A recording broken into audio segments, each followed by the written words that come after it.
Les éditions Sixtreed, avec l'aimable autorisation des éditions Sonatine, présentent Un prisonnier modèle de Paul Cleave, interprété par François Bergeron.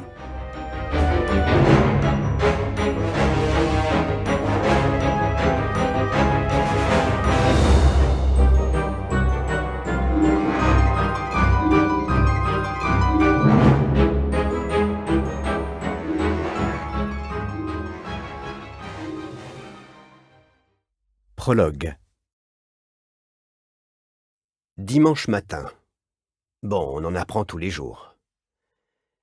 Je prends une profonde inspiration, je ferme les yeux et j'appuie à fond sur la détente. Le monde explose. C'est une explosion de lumière, de sons, de douleur, et c'est bizarre parce qu'il devrait être plongé dans l'obscurité. Un voile noir devrait m'envelopper, m'emmener loin de tout ça. J'ai les choses en main. Joe le Lent est un gagneur, preuve en est que ma vie se met à défiler devant mes yeux. L'obscurité va très bientôt survenir, mais je dois d'abord revoir des images de ma mère, de mon père, de mon enfance, du temps passé avec ma tante. Des heures et des heures de ma vie sont fractionnées en images brèves, puis condensées en films de 2 secondes, les scènes s'enchaînant brutalement, comme si elles étaient diffusées sur un vieux projecteur. Les images s'accélèrent. Elles clignotent dans ma tête. Mais ce n'est pas tout. Sally surgit dans mon esprit. Non pas dans mon esprit, dans mon champ de vision. Elle est juste devant moi, contre moi, son corps massif lourdement plaqué contre le mien, comme elle l'a toujours désiré. J'entends une douzaine de voix. Je heurte le sol et mon bras est projeté sur le côté. Sally tombe auprès de moi, elle roule sur mes membres, tentant de m'engloutir comme un divan moelleux. Je ne suis pas encore mort, mais je suis déjà en enfer. J'appuie sur la détente au hasard, mais sans succès, car le pistolet n'est plus dans ma main. J'étouffe sous le poids de Sally, et je ne sais toujours pas vraiment ce qui se passe. Le monde est sans dessus-dessous. Il y a un sachet de nourriture pour chaque entre mon épaule. Mon visage est brûlant et trempé de sang. Un hurlement strident résonne dans mon oreille, un sifflement monocorde qui n'en finit pas. On écarte Sally de moi, elle disparaît, et est remplacée par l'inspecteur Schroeder, et je n'ai jamais été aussi soulagé de ma vie. Schroeder va me sauver. Schroeder va emmener Sally, et avec un peu de chance, il l'enfermera dans le genre d'endroit où les gros tas comme Sally devraient être enfermés. Je suis... dis-je, mais le sifflement dans mes oreilles recouvre ma voix. Je ne comprends pas ce qui se passe. Je suis complètement confus. Le monde dévie de son axe. « Ferme-la !» hurle Schroeder. Mais je l'entends à peine. « Tu m'entends ? Ferme-la avant que je te colle une putain de balle dans la tête. » Je n'ai jamais entendu Schroeder parler comme ça. Et je suppose que pour qu'il s'adresse ainsi à Sally, il doit être vraiment, vraiment furax qu'elle m'ait sauté dessus. Je me sens soudain plus proche de lui que je ne l'ai jamais été. Mais je ressens une telle douleur, et je suis tellement horrifié que la grosse Sally m'est enveloppée de sa chair, que je voudrais recevoir à sa place cette balle qu'il lui a promise. Je veux cette douce, douce obscurité et le silence qui l'accompagnera. Mais je reste calme, dans la mesure du possible. « C'est moi, Joe !» Je crie au cas où ils entendraient tous également le sifflement. « Joe le Lent !» Quelqu'un me frappe. Je ne sais pas qui, et je ne sais pas si c'est un coup de poing ou un coup de pied, mais il jaillit de nulle part, et ma tête est violemment projetée sur le côté. Schroeder disparaît momentanément, et le flanc de mon immeuble apparaît. Je vois le dernier étage et les gouttières. Je vois les fenêtres sales, les vitres fêlées. Mon appartement se trouve quelque part là-haut, et tout ce que je voudrais, c'est m'y rendre, m'allonger et tenter de comprendre ce qui se passe. Tout devient flou et semble couler dans le sol, comme les couleurs d'une aquarelle dégoulinante, et il ne reste que du rouge, jusqu'à ce qu'on me hisse sur mes pieds.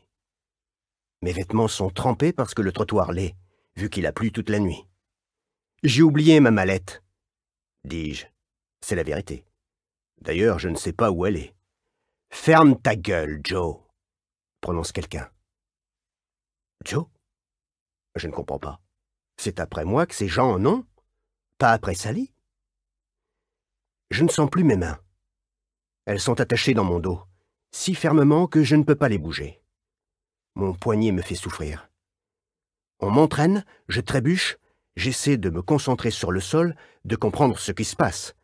Mais je ne parviens ni à l'un ni à l'autre, jusqu'au moment où je regarde en direction de Sally et des hommes en train de la maîtriser. Des larmes coulent sur son visage, et soudain les dernières 60 secondes me reviennent. Je rentrais chez moi. J'étais heureux. Je venais de passer le week-end avec Melissa.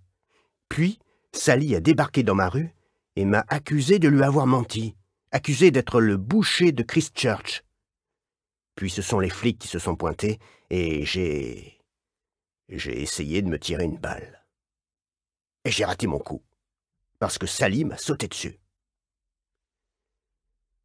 Le sifflement dans mes oreilles diminue un peu, mais tout reste rouge. Il y a devant moi une voiture de police qui n'était pas là il y a quelques minutes, quand Sally est arrivée. L'un des hommes vêtus de noir ouvre la portière arrière. Il y a de nombreux hommes en noir, tous armés. Quelqu'un mentionne une ambulance, un autre répond « Pas question », et un troisième déclare « Il n'y a qu'à le descendre ». « Bon Dieu, il fout du sang plein la banquette », observe l'un des hommes. Je baisse les yeux et en effet, il y a assez de mon sang sur la banquette et par terre pour qu'un agent d'entretien comme moi fasse la gueule pendant quelques heures. Une traînée rouge court jusqu'à mon pistolet. Sally se tient là-bas, désormais libre de ses mouvements. Son visage et ses vêtements sont éclaboussés de sang. Mon sang. Elle a cette expression larmoyante qui me dégoûte étrangement. Elle me regarde fixement, cherchant probablement un moyen de grimper sur la banquette arrière de la bagnole pour se vautrer une fois de plus sur moi. Ses cheveux blonds qui étaient noués en queue de cheval il y a quelques minutes sont désormais détachés. Elle en saisit quelques mèches, dont elle se met à mâchouiller les extrémités, un tic nerveux, je suppose, ou un geste sexy à l'intention des deux agents qui se tiennent près d'elle et qui, s'ils la voient faire ça, risquent d'essayer de se brûler la cervelle comme j'ai essayé de le faire. Je cligne des yeux pour noter le rouge, mais quelques secondes plus tard, il emplit de nouveau mon champ de vision. Deux types montent à l'avant de la voiture. L'un d'eux est Schroeder. Il s'assied au volant. Il ne se retourne même pas pour me regarder. Le second est en noir, noir comme la mort, comme tous les autres. Il porte une arme qui semble capable de causer un paquet de dégâts, et le type me lance le genre de regard qui laisse entendre qu'il aimerait savoir exactement combien de dégâts il pourrait causer. Schroeder met le contact et allume la sirène. Elle semble plus bruyante que toutes celles que j'ai entendues, comme si elle cherchait à dire quelque chose. On ne me fait pas attacher ma ceinture. Schroeder s'éloigne du trottoir, démarrant si vite que je m'envole presque de la banquette. Je me contorsionne et vois une autre voiture démarrer derrière nous, suivie d'une camionnette noire. Je regarde mon immeuble devenir de plus en plus petit et me demande dans quel état sera mon appartement quand je rentrerai chez moi ce soir. « Je suis innocent !» dis-je, mais c'est comme si je parlais tout seul. Du sang pénètre dans ma bouche quand je parle. Il a bon goût, et je sais que si on devait faire demi-tour, on trouverait Sally en train de se lécher les doigts et d'en apprécier également la saveur. La pauvre Sally. Elle a amené ces hommes jusqu'à moi dans son immense confusion. Et ce qui allait devenir le plus beau week-end de ma vie semble en passe d'en devenir le pire. Combien de temps faudra-t-il pour expliquer mes actes, pour les convaincre de mon innocence? Combien de temps avant que je puisse retrouver Melissa? Je recrache le sang. « Putain, fais pas ça !» s'écrie l'homme à l'avant. Je ferme les yeux, mais la paupière gauche ne descend pas correctement. Elle est brûlante, mais pas douloureuse, du moins pas encore. Je me redresse et m'examine dans le rétroviseur. Mon visage et mon cou sont couverts de sang. Ma paupière pendouille. Je secoue la tête et elle glisse sur mon œil comme une feuille. Elle n'est plus retenue par grand-chose. J'essaie de cligner des yeux pour la remettre en place, mais ça ne fonctionne pas. Bon sang, j'ai connu pire, bien pire. Et une fois encore, je pense à Mélissa. « Pourquoi tu souris ?» demande l'homme au noir. « Pardon ?» « J'ai dit pourquoi tu... »« Tais-toi, Jack, » intervient Schroeder. « Ne lui parle pas. »« Cet enfoiré... » « Il est beaucoup de choses, » coupe Schroeder. « Ne lui parle pas. » Je continue de croire qu'on ferait mieux de s'arrêter et de faire comme s'il avait essayé de s'enfuir. Allez, Karl, tout le monde s'en foutrait. « Mon nom est Joe, » dis-je. « Joe est un type bien. »« Vos gueules !»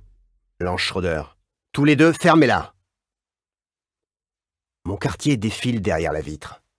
Les gyrophares des voitures de police clignotent, et je suppose qu'ils sont pressés que je leur prouve ce qu'ils savent déjà de moi, à savoir que je suis Joe Leland, leur pote, leur attardé gentil et chaleureux, un pousseur de chariot qui cherche seulement à faire plaisir.